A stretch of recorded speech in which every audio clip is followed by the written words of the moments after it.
Hello everyone, my name is Anurag and you are watching my channel Financially Yours। ये जो आज मैं आपसे बात कर रहा हूँ ये पूरा दिल से बात कर रहा हूँ। मैंने कोई स्क्रिप्ट नहीं लिखी है, राइट। केवल जो मेरे दिमाग में आएगा या दिल में आएगा वो मैं आपके साथ डिस्कस करना चाहता हूँ और आप भी मेरी उसमें हेल्प करना, ठीक है। तो वीडियो को स्टार्ट करते हैं। और हमेशा मैं आप लोगों से देखो रिक्वेस्ट ही कर सकता हूँ, कोई मैं फोर्सफुली तो आपको बोल नहीं सकता। जो हमारी जनता है, ऑडियंस है, कि चैनल को जरूर सब्सक्राइब करें। व्यूज़ काफ़ी आते हैं मगर पता नहीं लोग सब्सक्राइब नहीं करते, ठीक है, इट्स ओके। तो मैं आपसे जो डिस्कस करना चाह रहा था कि आज अगर आप देखो 4-5 साल पहले या अभी कई बार ना टीवी पे एक ऐड आती थी जिसमें वो सवाल ये पूछते थे कि और भाई आजकल क्या चल रहा है, तो रिप्लाई आता था कि फॉग चल रहा है। और आज के सेम सिनेरियो में अगर आप किसी से पूछो और भाई क्या चल रहा है, तो उसका आंसर आता है भाई फ्रॉड चल रहा है। सच में जब आप एक्चुअल में चीज़ों को देखोगे ना, आज के टाइम में जो फ्रॉड है इतना ज़्यादा बढ़ चुका है जिसकी कोई लिमिट नहीं है।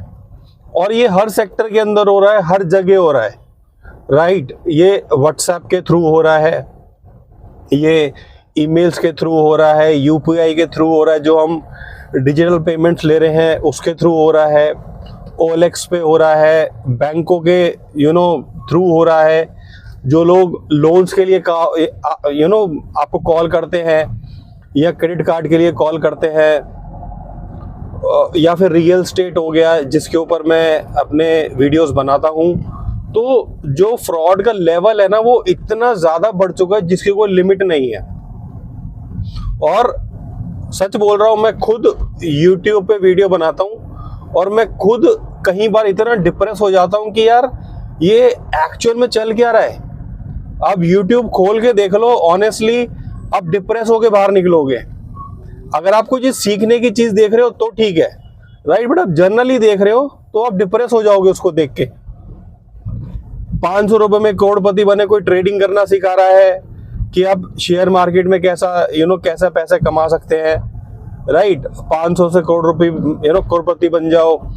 और जितने भी हमारे मोटिवेशनल स्पीकर्स हैं या जिनको हम गुरु बोलते हैं, इन्होंने तो धंधा खोल लिया है, फर्जी के कोर्सेज बेच रहे हैं। जितने भी मोटिवेशनल स्पीकर हैं, अगर वो मेरे इस वीडियो को सुन रहे हैं, मेरा आपसे सिंपल यही सवाल है कि आप नीचे लिखते हो कि हमने इतने लाखों लोगों को कोच करा, इतने हमने लोगों को मेंटर करा, ठीक है ना। आप एक सक्सेसफुल बंदा लाके दिखा दो। आपने जिन लोगों को सिखा रहे हो, ये कुछ नहीं सिखा रहे, कट कॉपी पेस्ट करना सिखा रहे हैं, ठीक है भाई। जो हम कर रहे हैं भाई तुम भी वही करो। अपना सेमिनार करेंगे, उसके बाद अपना कोर्स बेचेंगे, और जब कोर्स ले लोगे तो उसमें वो सेम चीजें आपको सिखाएंगे कि जो मैं कर रहा हूं, मैं कोचिंग से पैसा कमा रहा हूं, आप भी कोच बनो।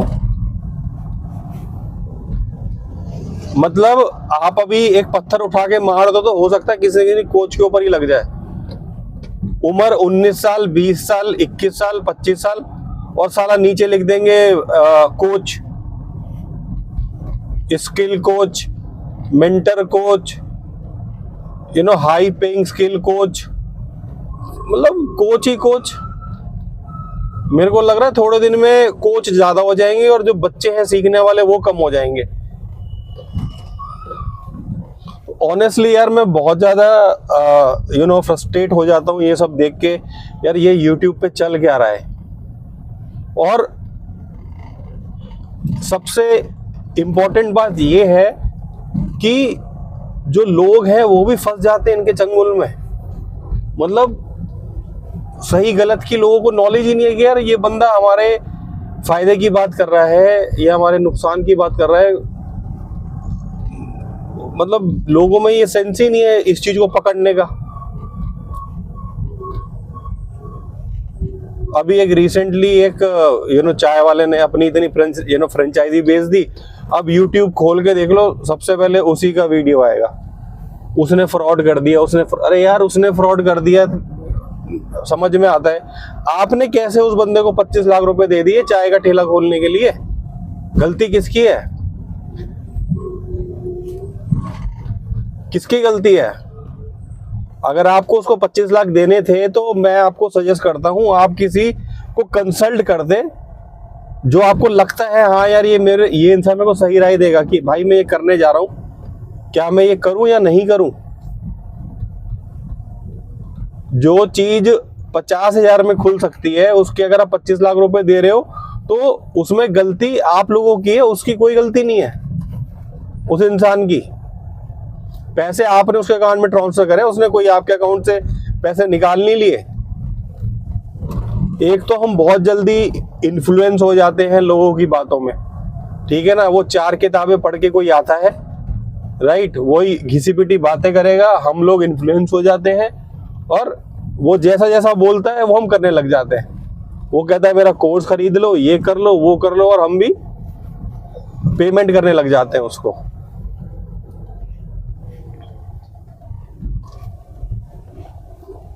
तो इसमें कुछ हो तो सकता है नहीं, मैं केवल अपनी आपके पास शेयर कर रहा हूं। अगर आपके साथ भी कोई फ्रॉड हुआ है तो आप जरूर कमेंट सेक्शन में शेयर करें, राइट।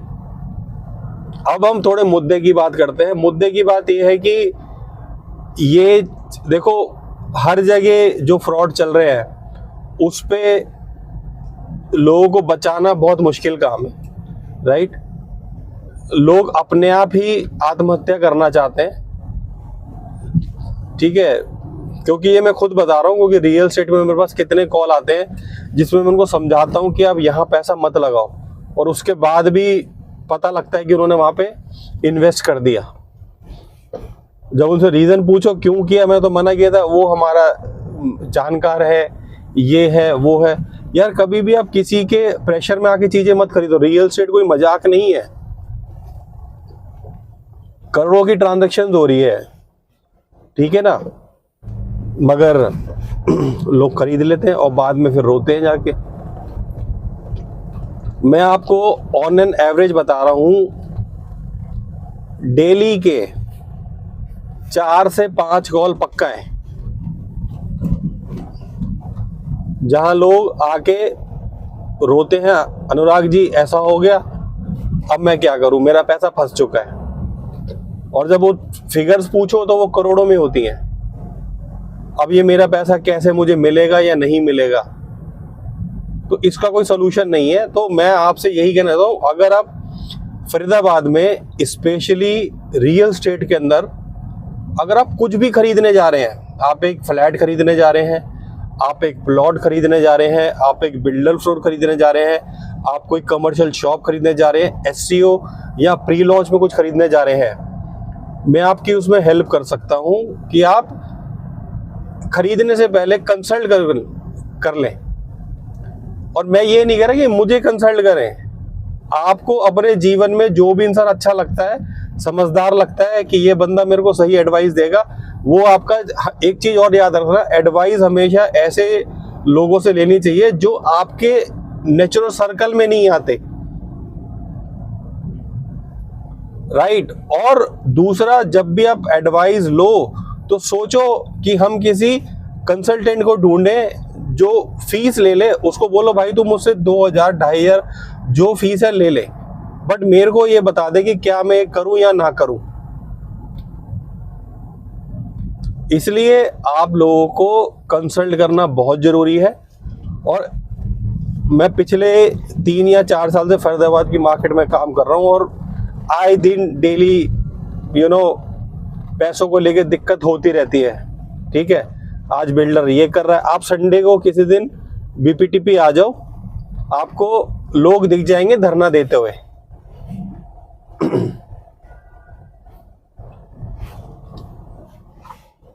आपको लोग इजीली दिख जाएंगे धरना देते हुए।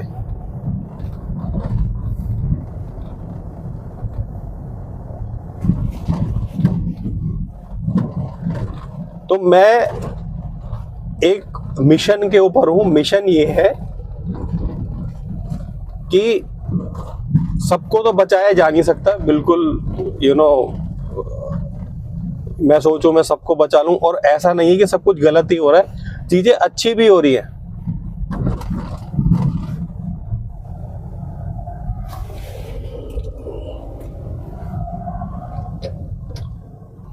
So please I highly recommend कि अगर आप कभी कुछ भी रियल एस्टेट लेने का प्लान कर रहे हैं तो आप ज़रूर कंसल्ट करें, क्योंकि रीज़न क्या है, आप जिससे खरीदने जा रहे हैं वो आपको दिखाएगा स्केयर सिटी, ख़त्म होने वाला है, ख़त्म हो गया, आखिरी है। अरे सर ये पृथ्वी है, ये कभी नहीं ख़त्म होने वाली, जब तक आप हो तब तक तो नहीं हो रही ख़त्म, ठीक है ना।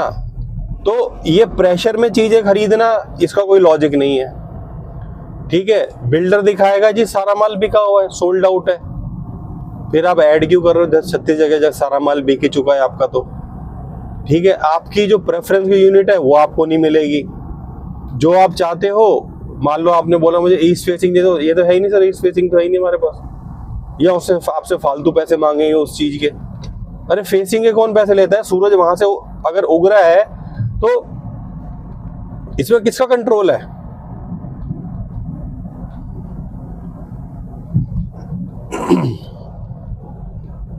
तो मेरा पॉइंट आप लोगों से यही है कि, और ऑनेस्टली मैं भैया आपको बताना चाहूंगा, 3 से 4 साल के अंदर मैंने जितने भी कॉल अटेंड करे हैं, व्हाट्सएप अटेंड कर रहे हैं, मेरे को लगभग ना करके भी, जो मुझे लगता है अगर जिन लोगों ने मेरी एडवाइस को माना है, राइट, दे हैव, कम से कम मैंने 100 करोड़ तो बचा लिए होंगे लोगों के।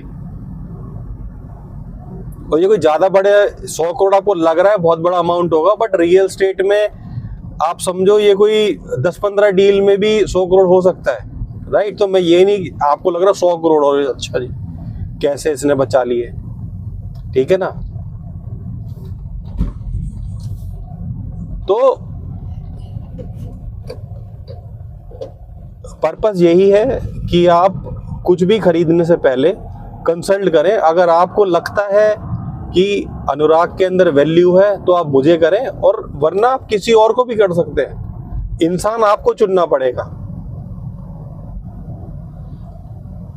और सारी की सारी डिटेल जितनी भी हैं, आप कंसल्ट करना चाहते हैं, मैं आपको सिंपली बता देता हूं, मैं फीस चार्ज करूंगा, फ्री में कोई काम नहीं होगा। क्योंकि समझना, जब तक किसी भी चीज का कोई प्राइस नहीं होता, उसकी कोई वैल्यू नहीं होती, राइट। एक डॉक्टर है या लॉयर है, दे चार्ज फीस, राइट। अगर वो फीस ही नहीं चार्ज करेंगे तो आपको उनकी बात का वजन नहीं समझ आएगा आपको उसको।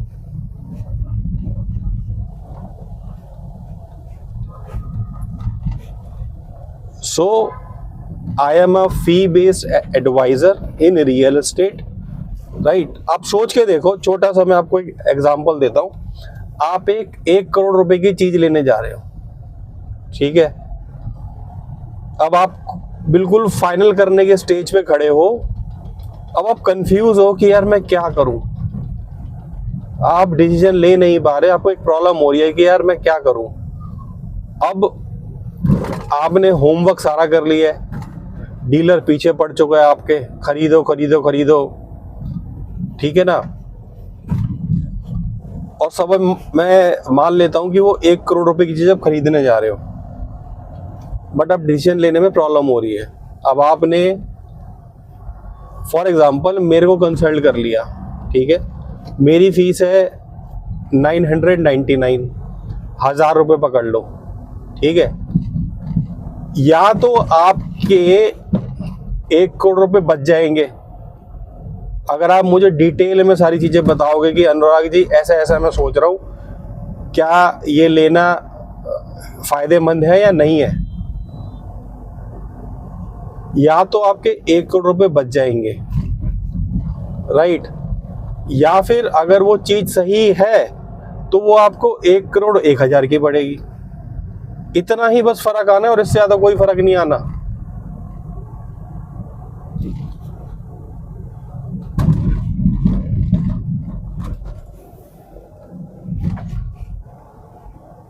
तो सिंपली आपको रियल स्टेट में कंसल्ट करना बहुत ज़रूरी है। मैंने बहुत कोशिश करी कमीशन बेस पे काम करने की, बट जब मैं देखता हूँ ना कि सपोज करो मैं कोई 1 करोड़ रुपए की डील करा रहा हूँ, उसमें मैं लाख या 2 लाख रुपए कमा लूंगा, ठीक है ना, मगर मुझे पता है कि मैं कचरा बेच रहा हूँ। मुझे पता है मैं इस इंसान को कचरा बेच रहा हूँ 2 करोड़ रुपए का या 1 करोड़ रुपए का। तो मेरे को ऑनेस्टली बता रहा हूँ, वो 2 लाख से अच्छा अगर आप मुझे 1000 रुपये पे कर दोगे ना, मेरे को उसमें नींद अच्छी आएगी रादर देन कि मैं 2 लाख के पीछे भागूं। और दुनिया इस समय सबका केवल एक ही ईमान है, भैया मेरा पैसा निकल जाए, क्लाइंट जाए भाड़ में।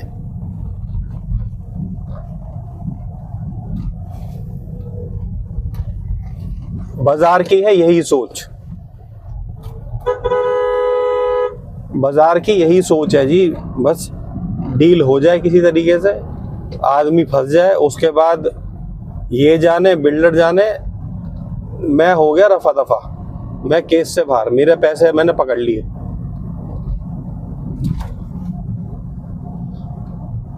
प्लीज आप सबसे रिक्वेस्ट है, किसी भी प्रोफेशनल को हायर करें प्रॉपर्टी खरीदने से पहले। जो आपको अच्छा लगे, जो आपको अच्छा लगे उसको आप हायर करो। और मैं आप लोगों से एक चीज और बोलना चाहूंगा, ये थोड़ा डीलर के प्रेफरेंस की बात कर रहा हूं मैं। ऐसा नहीं है कि बिल्डर या डीलर हर कोई चोर बैठा हुआ है, राइट, बट कहीं ना कहीं कस्टमर ही उसको चोरी करने पे मजबूर करते हैं। रीजन क्या है जी, आप कुछ खरीदने जा रहे हो, उसमें कोई डिस्काउंट आ रहा है, आप क्या करते हो, 4 जनों से मिलते हो, आपको पता लग जाता है डिस्काउंट कितना आ रहा है। आप डीलर को बोलते हो जी सारा छोड़ दे, सारा दे दे मेरे को।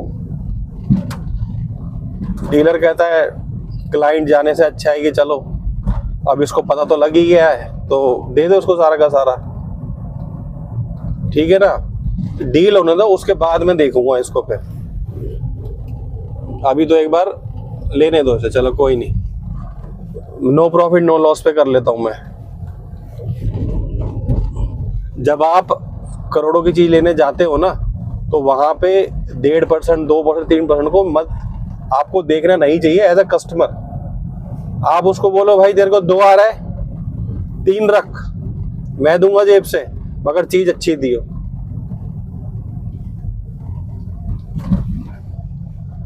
ये आपको बोलना पड़ेगा उसको। आप मरते कहाँ हो, कस्टमर मरता कहाँ है, डिस्काउंट में मरता है। जहां आपने डिस्काउंट की बात करी, सर रियल स्टेट है, करोड़ों की डीलें, करोड़ों में बात हो रही है, अगर लाख रुपए फालतू चला जाएगा तो कोई दिक्कत नहीं है, बट वो चीज आपको अच्छी देगा, उसको पता है जिम्मेवारी है मेरे ऊपर, ये मुझे 1% फालतू दे रहा है, ये मेरी गिरेबान पकड़ लेगा। तो कहीं ना कहीं आपको डीलर ही मना कर देगा, भाई मत लो ये, अगर उसके अंदर ईमान होगा तो।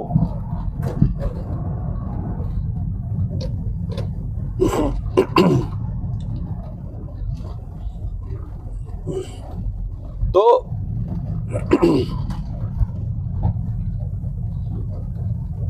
रॉबर्ट कियोसाकी, जिन्होंने रिच डैड पुअर डैड लिखी है, ठीक है ना, वो खुद कहते हैं, वो मतलब एक रियल स्टेट टाइकून है, उनका बहुत बड़ा एम्पायर है रियल स्टेट का। तो किसी ने उनसे सवाल पूछा कि आपने इतनी ज्यादा वेल्थ कैसे बनाई, ठीक है ना, तो उसने ये बोला कि मैं जो मेरे एजेंट्स हैं रियल स्टेट के, मैं उनको पे करता हूँ। और ये बहुत बड़ी बात है, यहाँ पे तो कस्टमर सोचता है कि बस खींच लो, जितना % आ रहा है सारा मैं ही ले लूँ, और वहीं पे दिक्कतें शुरू होती हैं, क्योंकि जो उसको मिलना था वो तो आप ही ने ले लिया। वो कहता है जब मुझे कुछ मिल नहीं रहा तो साला करो घटिया एडवाइस दो। तो ताली 2 हाथ से बजती है। बाकी ये जो मैंने बात करी है ये दिल से करी है, और आई डोंट नो कैसी आपको लगी होगी। आप अपने एक्सपीरियंस ज़रूर शेयर करें नीचे कमेंट सेक्शन में, बताएं कोई अच्छा एक्सपीरियंस हुआ हो आपका रियल एस्टेट में फरीदाबाद के अंदर, कोई बुरा एक्सपीरियंस हुआ हो वो आप शेयर करें। So thank you so much for watching the video, और जल्दी मिलते हैं एक और नई वीडियो के साथ। Thank you so much.